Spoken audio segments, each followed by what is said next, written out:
Hello guys, नमस्ते। मैं हूं लक्ष्मणलाल कानू, नेपाल से।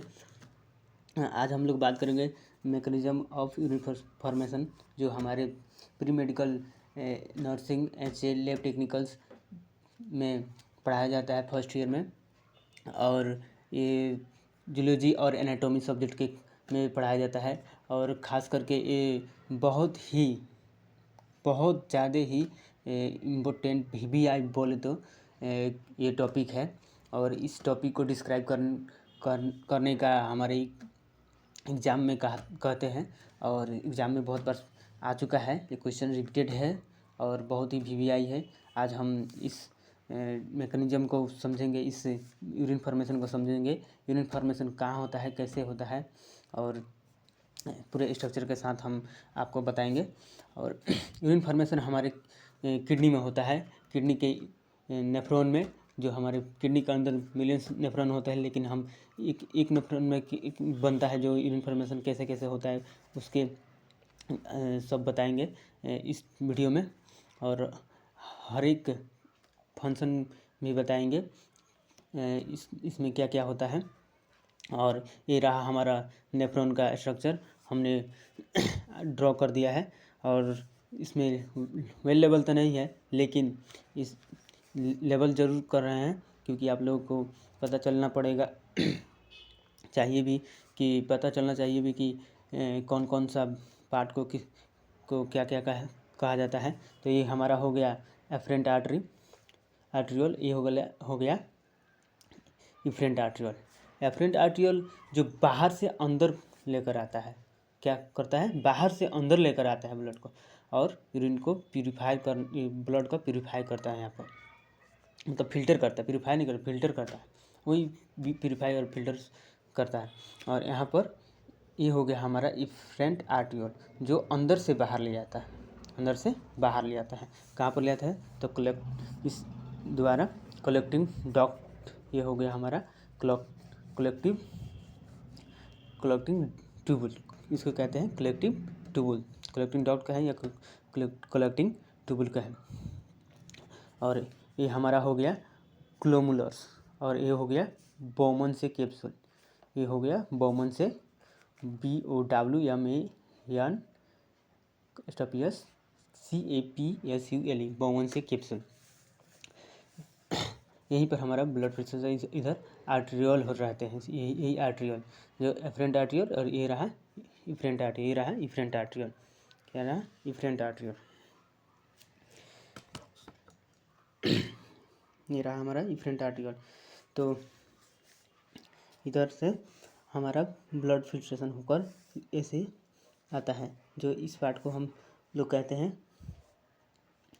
कि ये हो गया डिसेंडिंग लूप ऑफ हेलेन। इसे कहते हैं डिसेंडिंग लूप ऑफ हेलेन, जो नीचे की तरफ आ रहा है, डिसेंडिंग लूप ऑफ हेलेन, इसे कहते हैं descending loop of Helen.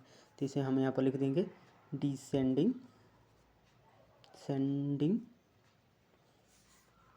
Loop of Henle, loop of Henle. ये हो गया हमारा डिसेंडिंग लूप ऑफ हैनेल, यहाँ से लेकर यहाँ तक डिसेंडिंग लूप ऑफ हैनेल। ये हमारा हो गया।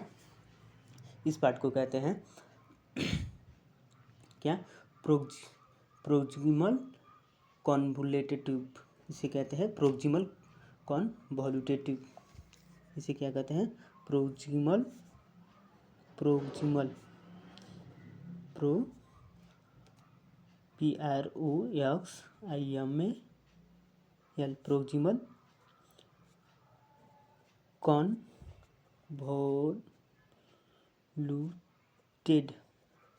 Convoluted tube. इसे कहते हैं प्रोक्सिमल कॉन्वोल्यूटेड ट्यूब। इसे कहते हैं प्रोक्सिमल कॉन्वोल्यूटेड ट्यूब। और ये हमारा हो गया, इधर से यहाँ पर आएगा, तो इसे कहते हैं, इसे यहाँ पर हो गया जो, इसे कहते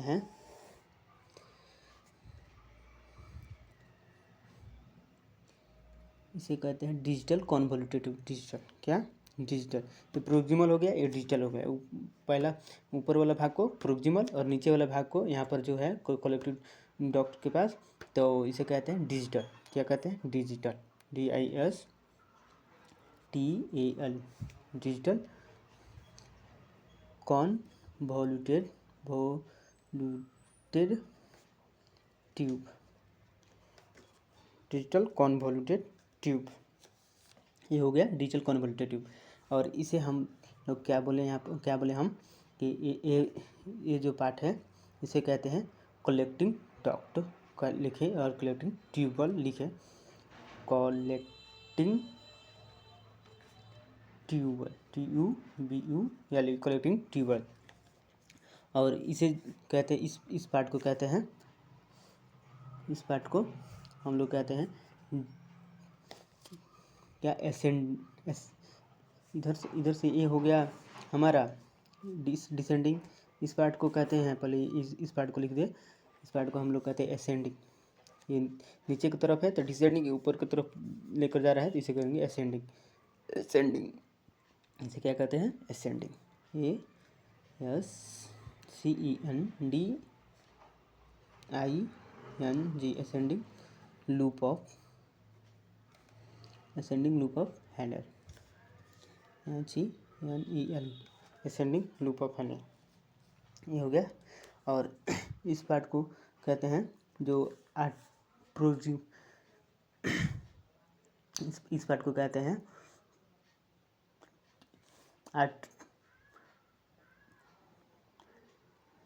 इस पार्ट को जो कहते हैं पेरिटुबुलर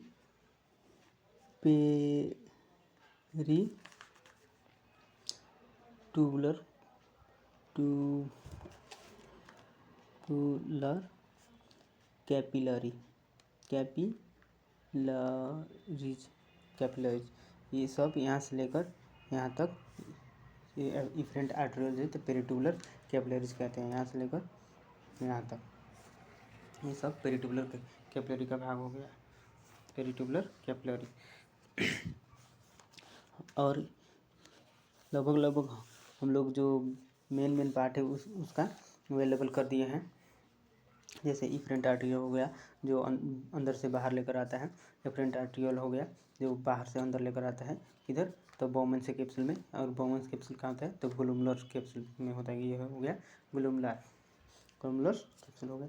और ये जो हो गया हमारा, इसे कहते हैं प्रोक्सिमल कॉन्वोल्यूटेड ट्यूब, ये प्रोक्सिमल कॉन्वोल्यूटेड ट्यूब हो गया हमारा, ये डिजिटल कॉन्वोल्यूटेड ट्यूब हो गया। यहाँ पर ये प्रोक्सिमल है, डिजिटल है, ऊपर है तो इसे कहते हैं प्रोक्सिमल। इसी तरह से हमारा कॉन्सेप्ट है जो याद किया जाता है, ये हो गया प्रोक्सिमल, ये हो गया डिजिटल इधर। और ये हमारा क्या हो गया, डिसेंडिंग लूप ऑफ हैंडल, इस पर से जो पतला वाला भाग आता है डिसेंडिंग लूप ऑफ हैंडल। और इधर से जो ऊपर की तरफ जाता है उसे कहते हैं ascending loop of Henle, descending ascending. तो आशा करते हैं दोस्त आप लोग समझ चुके होंगे। और मैंने क्या कहा था, यहाँ से लेकर यहाँ तक को क्या कहते हैं, पेरिटुबुलर कैपिलरी। देखिए इसमें मेंशन मैंने किया है, इसे यहाँ पर भी लिख सकते हैं पेरिटुबुलर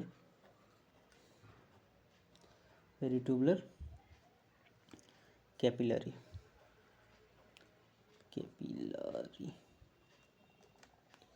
पेरिटुबुलर कैपिलरीज या पेरिटुबुलर कैपिलरीज, यहाँ पर तो यहाँ से ले सकते हैं। समझने के लिए दो ठाव पर हमने लिख दिया है पेरिटुबुलर। तो ये हो गया हमारा figure of nephron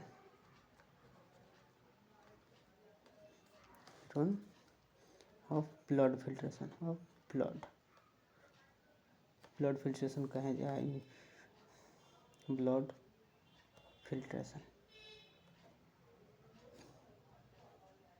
FIL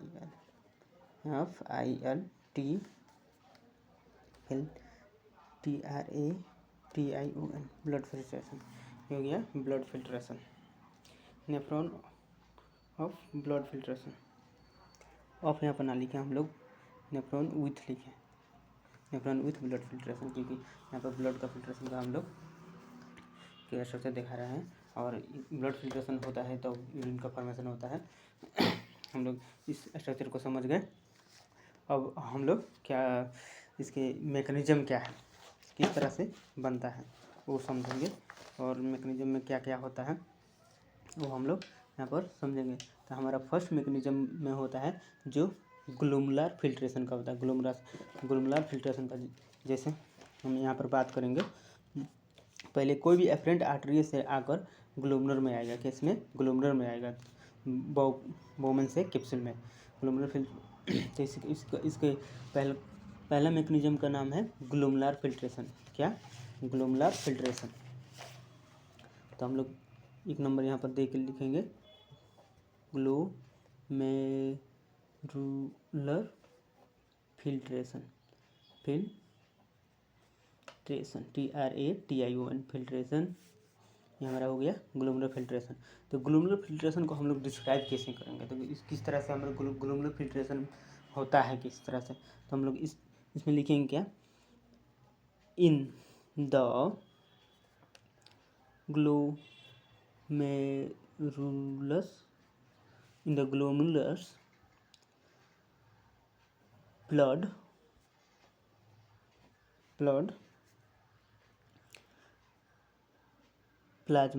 plasma नहीं लिखेंगे, ब्लड प्लाज्मा लिखेंगे, blood plasma and dissolved in the glomerular filtration we have to write, क्या लिखना पड़ेगा, in the glomerulus blood plasma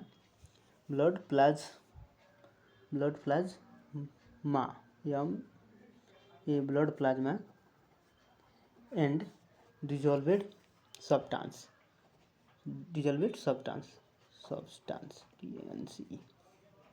substances और smaller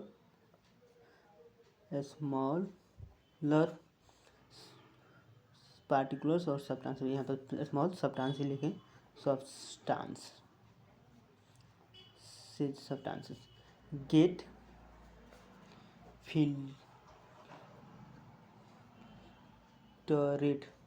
filtrated in the glomerulus blood plasma and dissolved substance or a smaller substance get filtrated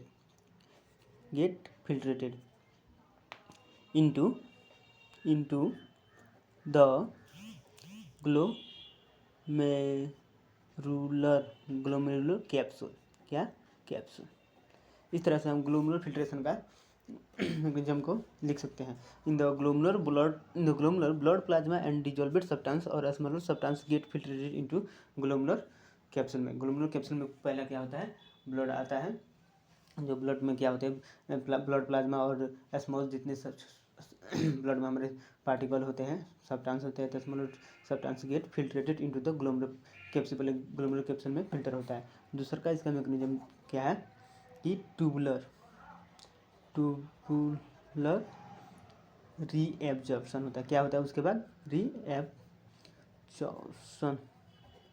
reabsorption ये reabsorption है। Reabsorption होता कहाँ है?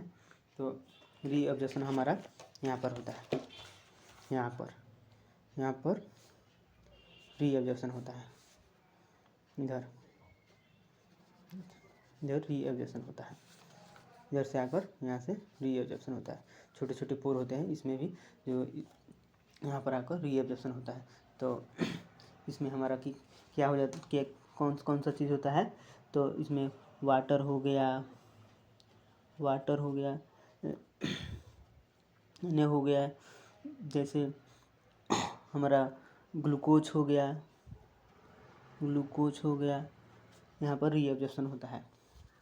यहाँ पर क्या होता है? रीएब्जॉर्प्शन होता है।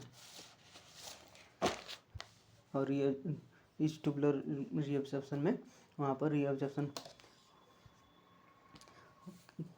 होते हैं। और किस तरह से इसको हम लोग लिखेंगे, तो इसमें लिखेंगे all along ALONG all along the renal tubule and COLL ECTING, collecting duct. क्या? तो collecting duct all along the renal tubules and collecting duct. Water, क्या मैंने बोला था कि वाटर, ग्लूकोज, एन एन कॉम्पोजिशन जो होते हैं उस सब का वहाँ पर रीएब्जॉर्प्शन होता है। ग्लोमेरुलर फिल्ट्रेशन में पहले फिल्टर होकर आता है और इफरेंट आर्टरियल्स के में, और वहाँ पर छोटे छोटे बहुत ही छोटे छोटे या पोर होते हैं। उनमें आकर ये ट्यूबुल्स में क्या होता है कि यहाँ प्रोक्सिमल ट्यूबुल्स में क्या होता है कि रीएब्जॉर्प्शन होता है। पहले क्या होता है? रीएब्जॉर्प्शन होता है। उसके बाद फिल्ट्रेशन के बाद फिर आकर रीएब्जॉर्प्शन भी होता है, जो बचा खुचा होता है उसमें। तो रीएब्जॉर्प्शन में हमारा वाटर हो गया, वाटर आयोन्स हो गए, एंड ओदर्स इस तरह से हम लोग डिस्क्राइब करेंगे तो अच्छा होगा। And others substances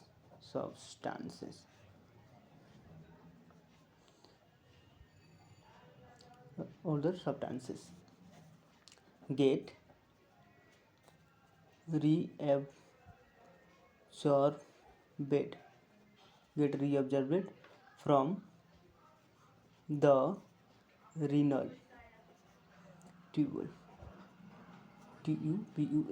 renal tubule lumen into the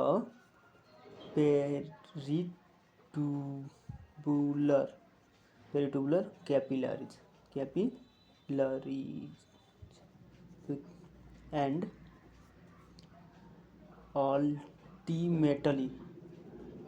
ultimately into the blood.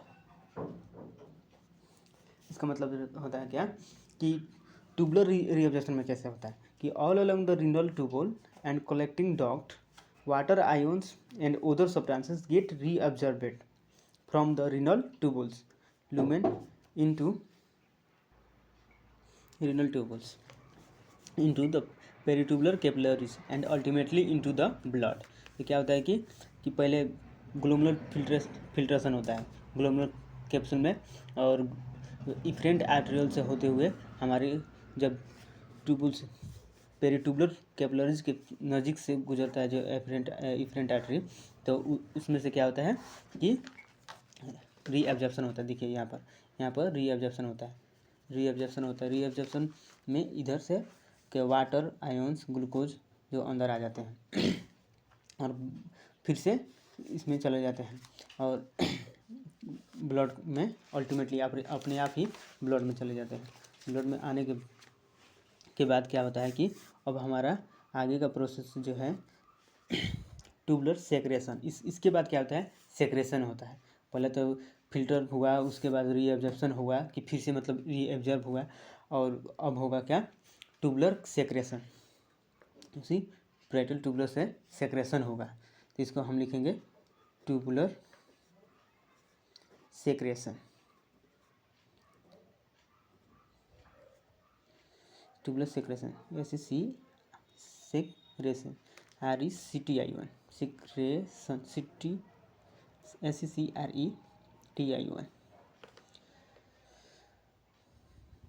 Tubular secretion. Tubular secretion इसको हम लोग इस तरह से लिखेंगे all along the renal tubule and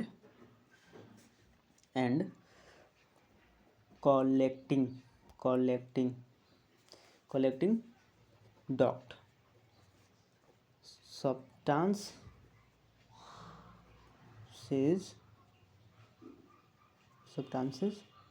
such as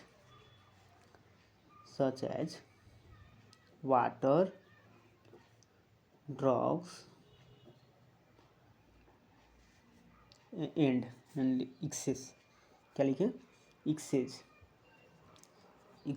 ions get secreted from the peritubular capillaries into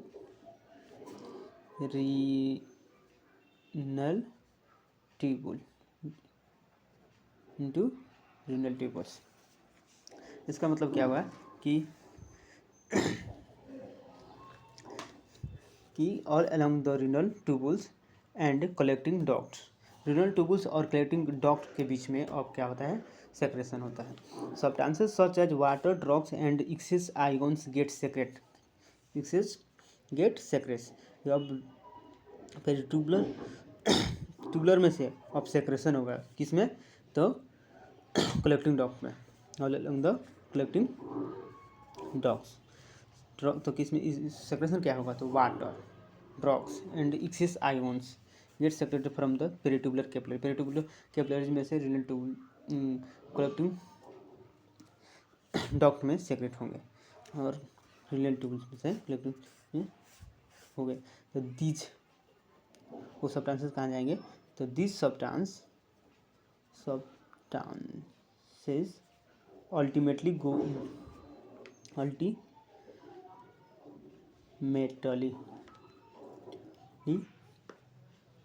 make, और गोल make भी लिख सकते हैं, make their way into urine. क्या हो गए, यूरिन के रास्ते पकड़ लेंगे और यूरिन में फॉर्म हो जाएंगे। All along the renal tubules and collecting duct substances such as water drops and ions excess ions get secreted from the peritubular capillaries into renal tubules. These substances ultimately make their way into urine। इसका मतलब ये होगा कि जो भी हमारा access substance है, जो हमारे ब्लड फिल्ट्रेशन होने के बाद, ब्लड रीएब्जॉर्प्शन होने के बाद आएगा all along the renal tubules और कलेक्टिंग डक्ट के बीच में। जब कलेक्टिंग डक्ट के बीच में यहाँ पर होगा, ये कहाँ पर होगा, तो ये होगा यहाँ पर होगा, ये होगा यहाँ पर हमारा इसका सेक्रेशन होगा। जो सेक्रेशन में हमारे ड्रॉप्स, इसे आयोन्स, इसे पोटासियम हो जाएगा, हमारा H+ हो जाएगा, इसी तरह से वाटर हो जाएगा, ये सब यहाँ पर सेक्रेशन होगा। यहाँ पर सेक्रेशन होगा, सेक्रेशन होकर हमारा कलेक्टिंग डक्ट में चला आएगा, कलेक्टिंग डक्ट में अल्टीमेटली चला जाएगा और यूरिन का रूप ले लेगा। ये यहाँ यूरिन के मार्ग होकर इस कलेक्टिंग डक्ट से क्या हमारे यूरिनरी ब्लैडर में जाता है, यूरिनरी ब्लैडर में जाकर जमा हो जाता है और यूरिन का फॉर्मेशन, उसी को कहते हैं यूरिन फॉर्मेशन हो गया। इधर यूरिन का फॉर्मेशन हो गया। तो पहले ग्लोमेरुलर फिल्ट्रेशन, फिर ट्यूबुलर रीअब्जॉर्प्शन, फिर ट्यूबुलर सेक्रेशन। ट्यूबुलर सेक्रेशन होने के बाद हमारा पूरा यहाँ पर यूरिन फॉर्मेशन हो गया। तो हम यहाँ पर बारी बारी आप लोगों को बता दिए कि हमारा यूरिन का फॉर्मेशन कैसा होता है। पहले क्या होता है कि किडनी में लाखों करोड़ों मिलियंस में मतलब हमारे नेफ्रॉन्स होते हैं। नेफ्रॉन्स के अंदर जो एक स्ट्रक्चर हमने यहाँ पर बना दिया है नेफ्रॉन्स का, जिस ब्लड फिल्ट्रेशन हो रहा है, या एफरेंट आर्टरी, ये हो गया एफरेंट आर्टरी, ये ग्लोमेरुलर कैप्सूल हो गया, इसमें ग्लोमेरुलर कैप्सूल बोमन से कैप्सूल हो गया, और इधर ये जो हो गया हमारा प्रोक्सिमल कॉन्वोल्यूटेड ट्यूबुल्स, और ये जो हमारा हो गया या पेरिट्यूबुलर कैपिलरीज और प्रोक्सिमल कॉन्वोल्यूटेड ट्यूब के नज़दीक में छोटा छोटा पोर होता है, जहाँ पर क्या होता है कि रीअब्जॉर्प्शन होता है किस चीज़ का, वाटर का, Na+ का, ग्लूकोज का। इसके बाद हमारा यहाँ पर डिजिटल लूप ऑफ हेलेंस से होते हुए भी जब ब्लड आएगा तो यहाँ पर आकर सेक्रेशन करेगा, जो प्रोक्सिमल कॉन्वोल्यूटेड है, जो डिजिटल कॉन्वोल्यूटेड ट्यूबुल से होकर यहाँ पर सेक्रेशन होगा और सेक्रेशन होकर हमारे क्लोटिंग ट्यूबल्स में आ जाएगा। क्लोटिंग ट्यूबल्स में होकर यहाँ पर यूरिन का फॉर्मेशन हो जाएगा। तो सेक्रेशन में ड्रॉप्स होता है, वाटर होता है, पोटासियम होता है और ऐसे एक्सेस सब्सटेंस जो होते हैं तो यहाँ पर सेक्रेशन हो जाता है। सेक्रेशन के बाद हमें हमारे यूरिनरी ब्लैडर के अंदर जाके स्टोर यूरिन हो जाता है और ब्लड क्या होता है कि हर एक पार्ट में अपने अपने फंक्शन अपने अपने सेल में पहुंच जाता है। इस तरह से हम लोग यहाँ पर मिलकर क्या किए कि मैकेनिज्म ऑफ यूरिन फॉर्मेशन को, इस टॉपिक को कंप्लीट किए। और ये वीडियो को आप लोग स्किप ना कर अच्छे से चलने दीजिएगा और अच्छे से देखकर इस नोट को कंप्लीट कीजिएगा। ये बहुत ही VVI और इम्पोर्टेंट टॉपिक का है जो हमारे एग्जाम्स में पूछे जाते हैं। और जूलॉजी और एनाटॉमी में आप दोनों में चाहिए तो इसी इन्फॉर्मेशन जो हम लोग यहाँ पर कंप्लीट किए हैं लिख सकते हैं और इसी को याद करके अपना नोट बना सकते हैं। तो इस टॉपिक को डील करते हुए यहाँ पर हम लोग जो कंप्लीट किए इसे नोट भी बनाए और याद भी करें। बहुत ही सरल है और सजील भी है, स्ट्रक्चर के साथ है, वही लेवल भी किया गया है। आप लोग अच्छे से ये स्ट्रक्चर को प्रैक्टिस कीजिएगा और याद भी कर लीजिएगा। और जो मैकेनिज्म है 3 इसको याद कीजिए, glomerular filtration, tubular reabsorption and tubular secretion. और किस तरह से इसमें होता है हमने यहाँ पर डिस्क्राइब कर दिया है 1 2 3 कर बारी बारी से। तो इसके साथ हम विदा लेंगे और आपको थैंक्स बोलेंगे फॉर वाचिंग